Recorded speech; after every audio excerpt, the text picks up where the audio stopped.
السلام علیکم، بسم اللہ الرحمن الرحیم۔ نفس کو کنٹرول کیسے کیا جائے؟ دوست نے سوال کیا ہے کہ نفس کو کنٹرول کیسے کیا جائے۔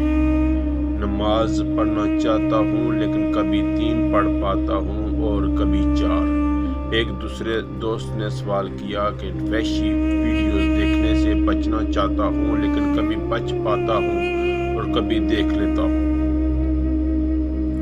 جواب: نفس کے بارے ایک اہم بات ذہن میں رہے کہ یہ آپ کا اپنا ہے اور اپنا نہیں بھی ہے۔ یہ آپ کا دوست بھی ہے اور دشمن بھی۔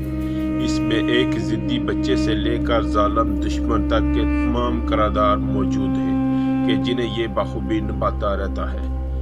اس کا مقصد آپ کو گرانا نہیں بلکہ اپنا آپ منوانا ہے۔ لہذا کچھ حکیمانہ تدابیر اختیار کر کے اسے بآسانی کنٹرول کیا جا سکتا ہے۔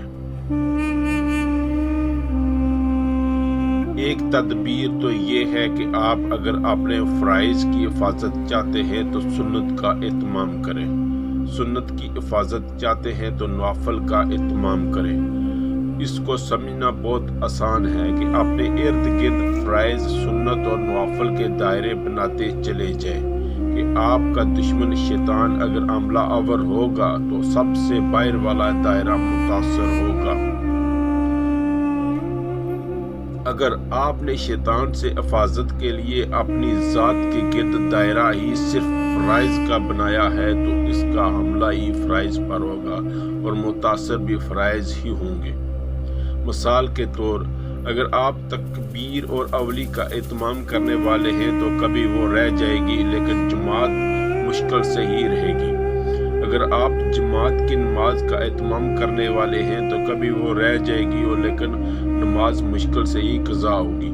اور اگر آپ بس نماز وقت پر پڑھنے کا اہتمام کرتے ہیں تو کبھی نماز قضا ہو جائے گی اور کبھی ادا۔ اور اگر آپ صرف نماز پڑھنے کا اہتمام کرتے ہیں تو کبھی نماز چھوٹ جائے گی۔ بہت آسان ہے کہ اگر تہجد کے چھوٹنے پر افسوس کرنے والوں میں شامل ہیں تو انشاءاللہ نماز قضا ہونے پر افسوس کرنے والوں میں سے نہیں ہوں گے۔ اس طرح کی تدابیر مصیبت میں ہے بھی اختیار کریں۔ اگر فحشی ویڈیو سے بچنا چاہتے ہیں تو موویز اور ڈرامے دیکھنے بالکل بند کر دیں۔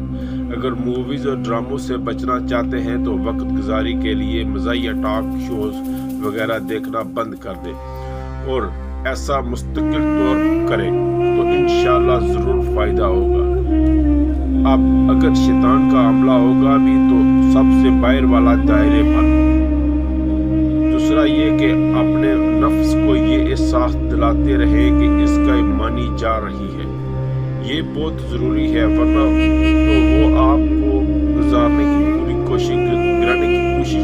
کوشش کرے گا اور اگر وہ اس کوشش میں لگ گیا تو گرنا آپ ہی کا مقدر ہے،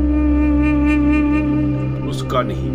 اس کا مطلب یہ ہے کہ اس کی چھوٹی چھوٹی خواہشات پوری کرتے رہے تاکہ اسے اپنے غالب ہونے کا احساس باقی رہے۔ اگر نماز پڑھنے کو دل نہیں کر رہا تو اسے یہ کہیں کہ چلو پڑھ لو، اس کے بعد تجھے مگنم آئس کریم کھلاتا ہوں۔ یہ وہ کھلا دیں گے جس سے وہ خوش ہوتا ہو۔ بس اسے یہ احساس ہو جائے کہ اس کی معاملے میں اسے بیگم سے کم نہیں ہے۔